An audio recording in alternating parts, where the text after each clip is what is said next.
John told me about when he tried to cut off his sister's finger. Oh my god, I tell you the one about when his brothers used to throw bricks at each other? Yeah, they tell those stories. They're ridiculous. And they tell him, like, that was a good time, and, like, they were smart children. And I'm like, watch TV. Like, they didn't have cable. This is what happens. I didn't have cable. Yeah, you didn't throw bricks at people, huh? Yeah. I was fine. I read books. That's what we should... You just gotta make sure kids read books, or they'll throw bricks at each other. Hi, BookTube. I'm Sarah. And I'm Rebecca. And today, we have a haul. To start with, I feel like we really need to tell you all about a place called Book Barn. Book Barn. Book Barn. It's in Niantic, Connecticut, which is like the southeast corner. It's not actually near either of us, but we like drove out of our way to get there. I would describe it as like a small village. A little, yeah. Like a little village run mostly by cats.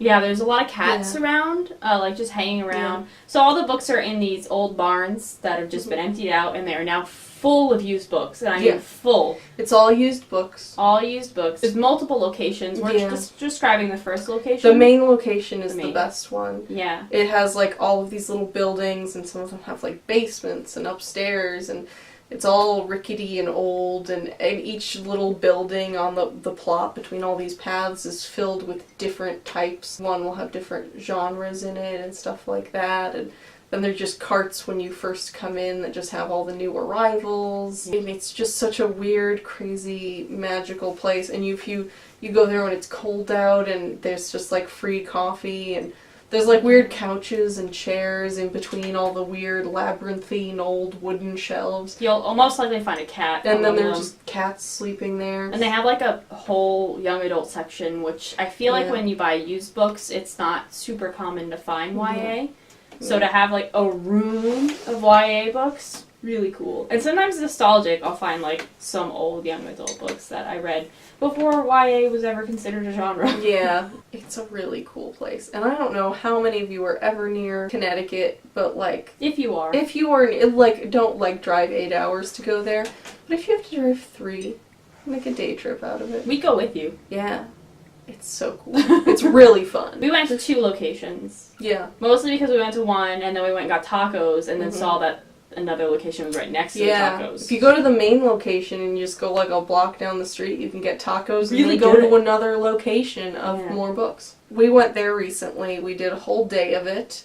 We brought our friend Kata, who is from Germany. She's the one who took all the pictures. Yeah. We're not photographers. Nope. We can barely frame us sitting here. I got there early, so I immediately went to the YA section, and I finally saw Graceling there. Graceling is a book that, like, most people know about. I have no idea what Graceling is about. I just know it's highly rated, it's kind of fantasy, I kind of want to read it, and I just am excited. Pretty. Here's how much of a fucking, like, dumpster truck I am. I bought the sequel to this before I ever bought this one. I've Had Fire, which I guess is, like, I don't know if it's a sequel or a spin-off, but I bought that because I found it at Goodwill when we were together, and it was like $1.50, and I was like, why not? I guess I'll get this, and maybe one day I'll find Graceling. What is this about? Sarah has been able to kill a man with her bare hands since she was 8. That's all I need to know. So, I got a couple different things. To start with, I got some Jane Austen, because these are 3 different Jane Austen novels, but look at how cute these editions are with like little gold text. And then, like, these just simple, kind of like old wallpaper. So I got Persuasion, Emma, and Mansfield Park, which are 2 of my least favorite Jane Austen novels. But look at them! I also bought some Shakespeare. These were the editions that my mother used to have when I was a kid. She had, like, 20 of them. And when I first read Shakespeare, those were the ones I read. One of the other books I found is called From Bad to Cursed. This is the sequel to Bad Girls Don't Die. So, like, Katie Allender wrote this, and I actually saw her at Y'all West, and she signed my copy of Bad Girls Don't Die. She signed it before I read it, which, like, is always kind of weird, but I was pretty sure I was going to like it. It's, like, a kind of creepy novel about a girl and her little sister, like, seems to be possessed by something. And she's speaking in old languages, and her eyes change color sometimes. And It was like, I found it very predictable in a way. It was like the most obvious crap. Yeah. But it was still interesting, and I'm interested enough to read the sequel, especially when I found it used. Yeah. This I bought because it was so cute, and this is a copy of Charles Dickens' A Christmas Carol. I also, Really? You don't know No, what it is? This is some random poetry I found called A Flagon of Beauty by Wilson MacDonald. I don't have any fucking clue who that is. I also got, this is Emerson, Massachusetts classic. And then I also got, some Rudyard Kipling. That book is so cool. Look at this Rudyard Kipling.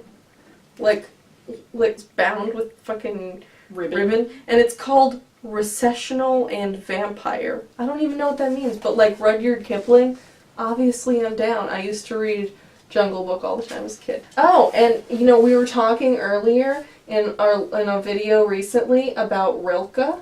Oh yeah. So I bought some more Rilke because why not? This version has German on one half and English on the other half. So I could read it both in a language I do know and a language I don't know. So it's super uncommon to find newer books at used bookstores, I found.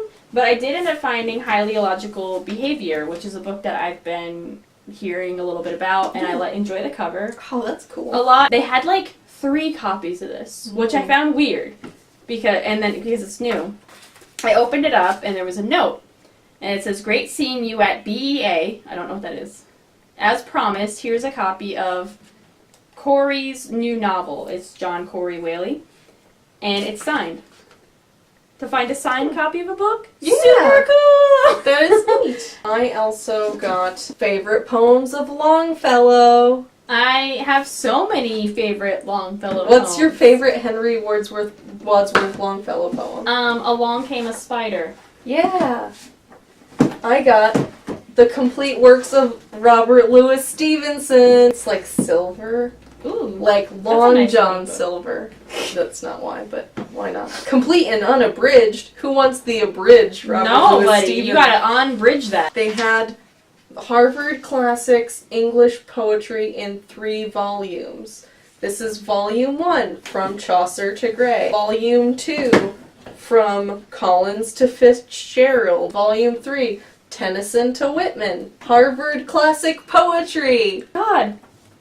Oh yeah, I found those in there. I thought that was really crazy. In there. I must love be really buying old. used books. The last 3 I bought were all by Amy Tan. So we went to the second location, and I looked at a bookend, and there were just 20 Amy Tan novels. And I kind of was really intrigued by the covers, and then I ended up getting mass market paperback versions because they were cheaper. She's most known for the Joy Luck Club, I'm pretty sure. I looked up a little bit about them, and they're pretty highly rated, so I got the Joy Luck Club, and I got the 100 Secret Senses, and I got the Kitchen God's Wife. The hardbacks were way more interesting cover-wise, but they were each $4, and these were each $1. Yeah, that's hard to beat. I $12 know. versus $3. I know. That's Especially hard. for an author that I haven't read yet. I do this sometimes where I'll start collecting an author. I'm doing that with Margaret Atwood. Have yet to read a fucking Margaret Atwood book. But I now own several. Let me just adjust these before I continue. Before we die, yeah. I have more, don't worry. Oh my god, you're right. I also got selected poems from Emily Dickinson, T.S. Eliot, who, super fan of Possum's Book of Practical Cats, the Edward Gorey illustrated edition, obviously, but turns out he's kind of racist, so there's that. Heart of Darkness by Joseph Conrad, which is probably super dark. I'm not gonna read that. That sounds so dark. But it was $1. Oryx and Crake by Margaret Atwood. Look at that cover. That is such a weird cover. It's got a weird pig in the corner. I own don't this know. book too. And then lastly, So there's an entire erotic section, by the way. Well, it was which we hung out. romance section. No, they have romance and then they have erotic. Okay. Yeah. They did seem pretty different. It's definitely it's in the back corner. There's a sign that's please don't leave these books anywhere else in the book barn. Please just stay in this dark, sad corner. So you know which corner we were in. Yeah, obviously. Well, I bought this one because it was by Joey W. Hill, which I like to imagine is Joe Hill. It's Joe Hill, It's right? gotta be Joe Hill. He's just too ashamed that he writes A Witch's Beauty. Look at that tentacle porn. There's an angel here. This man is an angel, and Obviously. there's a woman with like her shirt coming open, Mm-hmm. and they're on like a stormy ocean. He has some sort of fantasy knife, and they're being entwined by like some sort of squid tentacles. It's called A Witch's Beauty. So I wouldn't have actually thought witch from any of the things on the cover. No, I don't But- see a witch. I love like how far her shirt is open. Yeah. Like some more booby would be showing. Got no boobs. That must be really nice. You don't have constantly have back problems or like your ribs like. You could just Crushing get you. tossed around by a squid and it wouldn't hurt your back at all. I read that Harry Potter fanfiction.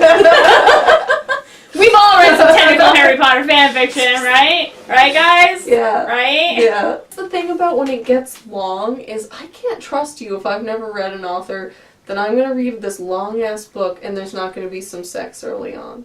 Yeah. Like, it needs to be. I I need can't some go like like early. 600-700 pages in. No, before like I we get need like any the first sexy one up time. here, Yeah. and then a little bit more later, Yeah. and then like a really good Oh, one. yeah. You know, like several scenes Yeah. in a row where it's like really intense. Oh, like that. Yeah, Yeah. yeah. And then like one more. And then like a little bit of to wrap it all up. We should write an erotic novel Yeah. together. It's like nothing's. Oh.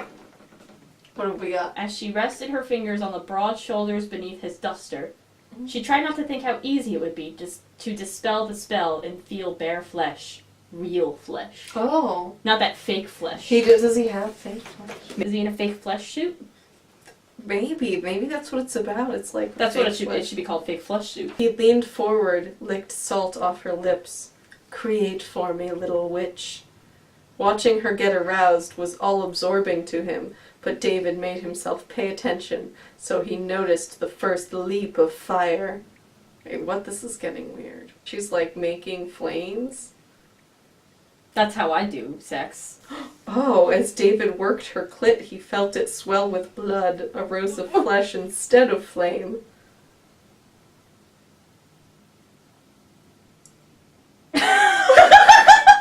You gotta read this. I have to read this. Yeah. Fire sex in it. And daggers. And daggers and And wings and tentacles. tentacles. What's the deal with